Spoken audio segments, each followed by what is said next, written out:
Hello students, स्वागत है एक बार फिर से आप सभी का आपके अपने यूट्यूब चैनल विष्णु सर में। देखिए, आज की वीडियो में हम चर्चा करेंगे 19 जनवरी 2023 को आयोजित ओलंपियाड 2022-23 माध्यमिक स्तर कक्षा 6 से 8 जनशिक्षा केंद्र स्तर पर जो प्रश्न पत्र हुए हैं उनका आज हम संपूर्ण हल करेंगे। यहाँ पर हम प्रश्न नंबर 1 से लेकर 40 तक, जिसमें सामाजिक विज्ञान और हिंदी के प्रश्न शामिल हैं, उनके प्रश्नों के उत्तर जानेंगे। इससे पहले हमने गणित, विज्ञान, अंग्रेजी के सभी प्रश्नों को हल कर रखा है, उनके उत्तरों को हल कर रखा है हमने प्रश्नों को। तो आप कोई सी भी अगर वीडियो देखना चाहते हैं किसी भी विषय की, तो आप डिस्क्रिप्शन में प्लेलिस्ट की लिंक दी हुई है, वहाँ से वो वीडियो देख सकते हैं। तो आइए वीडियो में हम 1 से लेकर 40 तक के सभी प्रश्नों के हल जानेंगे। देखिए, यहाँ पर पहला प्रश्न है, रेशम मार्ग किस महाद्वीप से संबंधित है? तो रेशम जो मार्ग है वो एशिया, अफ्रीका और यूरोप से संबंधित है। तो यहाँ पर बी हमारा राइट आंसर होगा। अगला प्रश्न देखिए, सांची स्तूप भारत के किस राज्य में स्थित है? तो जो सांची के जो स्तूप है वो भारत के मध्य प्रदेश राज्य में स्थित है। सी वाला राइट आंसर होगा। अगला प्रश्न देखिए, हमारा राष्ट्रीय गीत वंदे मातरम मूल रूप से किस पुस्तक से लिया गया है? तो हमारा जो राष्ट्रीय गीत वंदे मातरम है, जिसके रचयिता बंकिम चंद्र चटर्जी है, वो आनंद मठ से लिया गया है। यहाँ पर ए राइट आंसर होगा। अगला प्रश्न देखिए, हम्पी नगर किन नदी घाटियों से संबंधित है? तो जो हम्पी नगर है वो कृष्ण और तुंगभद्रा सी, यहाँ पर हमारा राइट आंसर होगा। अगला प्रश्न देखिए, स्वराज्य मेरा जन्मसिद्ध अधिकार है, मैं इसे लेकर रहूंगा, यह नारा किसने दिया था? तो यह नारा देने वाले बाल गंगाधर तिलक थे। हमारा बी राइट आंसर होगा। अगला प्रश्न देखिए, प्रश्न नंबर 6, हमारा राष्ट्रीय गान जन गण मन किसके द्वारा लिखा गया है? तो राष्ट्रीय गान के रचयिता रविंद्रनाथ टैगोर। ए राइट आंसर होगा। अगला प्रश्न देखिए, प्रश्न नंबर 7, यहाँ पर दिया हुआ है कि देशांतर रेखाओं की कुल संख्या है। तो यहाँ पर देशांतर रेखाओं की कुल संख्या कितनी हो जाएगी? 360। ए राइट आंसर होगा। ठंडी जलधाराएं उत्पन्न होती है, तो जो ठंडी जलधाराएं उत्पन्न होती है वो हिंद महासागर के निकट। यहाँ पर सी राइट आंसर होगा। अगला प्रश्न देखिए, एक लीप वर्ष में कितने दिन होते हैं? तो सभी जानते हैं कि एक लीप वर्ष में एक दिन अधिक होता है अन्य वर्षों की तुलना में। प्रत्येक 4 वर्ष के बाद लीप वर्ष आता है। तो यहाँ पर एक लीप वर्ष में 366 दिन होंगे, और एक सामान्य वर्ष में कितने दिन होते हैं? 365। लेकिन लीप वर्ष का पूछा गया है तो 366 दिन होंगे। अगला प्रश्न देखिए, विश्वनाथन आनंद का संबंध किस खेल से है? क्रिकेट, हॉकी, शतरंज, फुटबॉल। तो यहाँ पर सी राइट आंसर होगा। जो विश्वनाथन आनंद है वो शतरंज खेल से संबंधित है। अगला प्रश्न देखिए, प्रश्न नंबर 11, संगीत सम्राट तानसेन का संबंध मध्य प्रदेश के किस नगर से है? तो संगीत सम्राट तानसेन जो थे वो ग्वालियर नगर से संबंध रखते थे।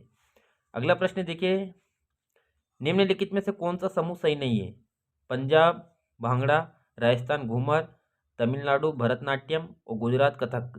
तो यहाँ पर देखिए, पंजाब का भांगड़ा नृत्य सबसे प्रसिद्ध नृत्य, राजस्थान का घूमर है, तमिलनाडु का भरतनाट्यम है और गुजरात का कथक, क्योंकि गुजरात का जो प्रसिद्ध नृत्य है वो गरबा है। तो यहाँ पर डी वाला समूह सही नहीं है। अगला प्रश्न देखिए, प्रश्न नंबर 13, किसी भी बीमारी को महामारी घोषित कौन करता है? विश्व स्वास्थ्य संगठन, अंतर्राष्ट्रीय न्यायालय, संयुक्त राष्ट्र संघ, अंतर्राष्ट्रीय मुद्रा कोष। तो यहाँ पर विश्व स्वास्थ्य संगठन जो है किसी भी बीमारी को महामारी घोषित करता है। अगला प्रश्न देखिए, प्रश्न नंबर 14 देखिए, स्टैच्यू ऑफ यूनिटी भारत के किस राज्य में है? तो स्टैच्यू ऑफ यूनिटी जो है वो सरदार वल्लभ भाई पटेल की सबसे ऊंची जो मूर्ति है, वो सबसे ऊंची मूर्ति कहाँ पर स्थित है? गुजरात। सी राइट आंसर होगा यहाँ पर। अगला प्रश्न देखिए, भीषण आर्थिक संकट के कारण किस देश के राष्ट्रपति को देश छोड़कर जाना पड़ा? तो हाल ही के दिनों में देखिए, यहाँ पर श्रीलंका के जो राष्ट्रपति है उनको आर्थिक संकट की वजह से देश छोड़कर भागना पड़ा। तो यहाँ पर डी राइट आंसर होगा। उदयगिरी की गुफाएं मध्य प्रदेश के किस जिले में? धार, विदिशा, मंदसौर, उमरिया। तो उदयगिरी की जो गुफाएं हैं वो विदिशा जिला में स्थित है। अगला प्रश्न देखिए, 17वां प्रश्न है, कूनो राष्ट्रीय उद्यान किस जिले में? श्योपुर, शहडोल, गुना, शाजापुर। तो जो कूनो राष्ट्रीय उद्यान है वो श्योपुर जिले में स्थित है। प्रश्न नंबर 18 देखिए, सही जोड़ी का उचित क्रम चुनिए। यहाँ पर मेले दे रखे हैं और जहाँ पर वो लगते हैं उनके जिले। तेजा जी का मेला, तो तेजा जी का मेला जो है वो गुना जिले में लगता है। यहाँ पर पहला सनकुआं मेला, सनकुआं जो मेला है वो दतिया में लगता है। सिंगाजी का मेला, तो सिंगाजी का जो मेला है वो खंडवा में लगता है। और अमरकंटक का मेला अनूपपुर में। तो यहाँ पर देखिए डी वाला जो होगा वो हमारा राइट आंसर होगा। पहले का डी, दूसरे का सी, तीसरे का बी हो जाएगा, सिंगाजी का मेला खंडवा। तो यहाँ पर देखिए बी वाला राइट आंसर होगा, क्योंकि पहले का डी है, दूसरे का सी है, तीसरे का ए है और चौथे का बी है। तो बी हमारा राइट आंसर होगा। अगला प्रश्न देखिए, भारतीय संविधान की प्रारूप समिति के अध्यक्ष कौन थे? तो भारतीय संविधान की प्रारूप समिति के अध्यक्ष डॉक्टर भीमराव अंबेडकर, यानी कि बी हमारा राइट आंसर होगा। अगला प्रश्न देखिए, पंचायत के चुने हुए सदस्यों को कहते हैं पंच, पटवारी, ग्राम सचिव, ग्राम सेवक। तो पंचायत के चुने हुए सदस्यों को पंच कहा जाता है। तो ए हमारा राइट आंसर होगा। अगला प्रश्न देखिए, प्रश्न नंबर 21वां है कि रकार युक्त शब्द है जिसमें रकार, रेप और रकार होते हैं। तो रकार जो है प्रसाद, बी वाला प्रश्न है यहाँ पर जो है वो सही होगा। यहाँ पर रकार प्रसाद में है। अगला प्रश्न देखिए, वाक्य में ऐसी क्रियाएं जिसमें कर्म की आवश्यकता होती है उन्हें कहते हैं? तो उन्हें हम सकर्मक क्रिया कहेंगे। रमा छत पर पतंग उड़ाती है, वाक्य का भविष्यकाल क्या होगा? तो रमा छत पर पतंग उड़ाती थी, रमा छत पर पतंग उड़ा रही है, रमा छत पर पतंग उड़ाएगी। तो यहाँ पर सी हमारा राइट आंसर होगा। प्रश्न नंबर 24 देखिए, डाक से भेजे जाने वाले पत्र में आवश्यक रूप से लिखा जाना चाहिए भेजने वाले का पता, अभिवादन, पाने वाले का पता, अभिवेदन। तो यहाँ पर आवश्यक रूप से लिखे जाने वाला होना चाहिए पाने वाले का पता।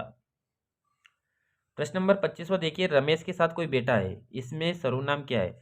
तो रमेश के साथ कोई, तो यहाँ पर कोई क्या हो जाएगा? हमारा सर्वनाम होगा।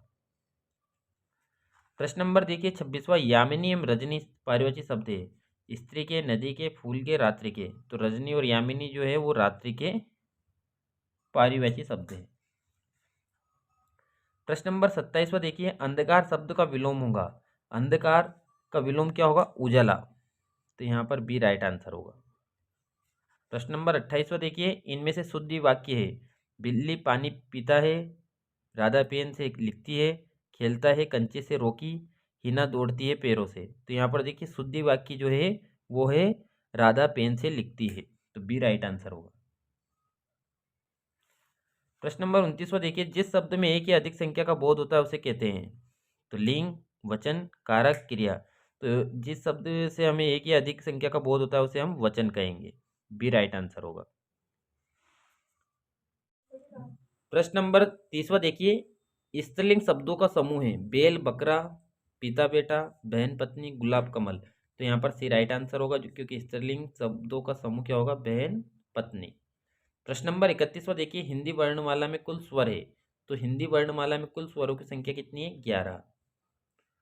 अगला प्रश्न देखिए, फूला फूला नहीं समाना मुहावरे का अर्थ होगा? फूल से अधिक होना, बहुत खुश होना, बहुत प्रेम करना, अधिक फूल जाना। तो यहाँ पर बहुत खुश होना, बी हमारा राइट आंसर होगा।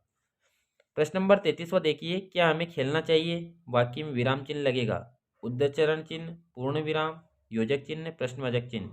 तो हमारा बी राइट आंसर होगा, यहाँ पर पूर्ण विराम लगेगा। प्रश्न नंबर 34वां देखिए, जो सभी जगह व्याप्त है क्या कहलाएगा? सर्वांश, सर्वज्ञ, सर्वव्यापी, सर्वाधिक। तो जो सभी जगह व्याप्त है उसे हम कहेंगे सर्वव्यापी। प्रश्न नंबर 35वां देखिए, राजपुत्र एक समासिक पद है, इसमें समास है, अव्ययी भाव, कर्मधारय, तत्पुरुष, द्विगु। तो सी यहाँ पर हमारा राइट आंसर होगा, तत्पुरुष समास होगा इसमें। देखिए प्रश्न नंबर 36 से 40 तक के प्रश्नों के उत्तर हमें अपठित गद्यांश को पढ़कर देना है। तो यहाँ पर देखिए 36वां प्रश्न दिया हुआ है, कृष्णा ने अपने दोस्तों को किस तरह गलत सिद्ध किया? साइकिल चलाना सीखकर, बस चलाना सीखकर, घुड़सवारी सीखकर, मोटरसाइकिल चलाना सीखकर। तो यहाँ पर सी राइट आंसर होगा, घुड़सवारी सीखकर। अनुच्छेद में आए वाक्य घुड़सवारी आसान नहीं होती और झांसी की रानी जैसी लड़कियां ही इसे कर सकती का आशय बहादुर लड़की से, सुंदर लड़की से, सुंदर घोड़े से, बहादुर घोड़े से। तो यहाँ पर ए वाला राइट आंसर होगा। अगला देखिए 38वां प्रश्न, कृष्णा ने अन्य लड़कियों को किस कार्य के लिए प्रोत्साहित किया? पैदल चलने के लिए, स्कूल जाने के लिए, दोस्त बनाने के लिए, घुड़सवारी करने के लिए। तो यहाँ पर डी वाला राइट आंसर होगा, घुड़सवारी करने के लिए। प्रश्न नंबर 39वां देखिए, कृष्णा किस राज्य में रहती है? तो यहाँ पर देखिए मगर केरल के त्रिशूर शहर की कृष्णा, तो यहाँ पर उसका राज्य कौन सा हो जाएगा? केरल। और अंतिम प्रश्न देखिए 40वां, इस गद्यांश का उचित शीर्षक है। कृष्णा की लगन, घोड़े की सवारी, कृष्णा का घोड़ा और घोड़ा और कृष्णा। तो इस गद्यांश का जो उचित शीर्षक होगा वो क्या हो जाएगा? कृष्णा की लगन। ये हमारा राइट आंसर होगा। तो देखिए हमने प्रश्न नंबर 1 से 40 तक के सभी प्रश्नों के उत्तर देखे। हमने अंग्रेजी, गणित, विज्ञान के प्रश्नों को भी हल कर रखा है। आप अगर वो वीडियो देखना चाहते हो तो डिस्क्रिप्शन में लिंक दी हुई है, वहाँ से आप वीडियो देख सकते हो।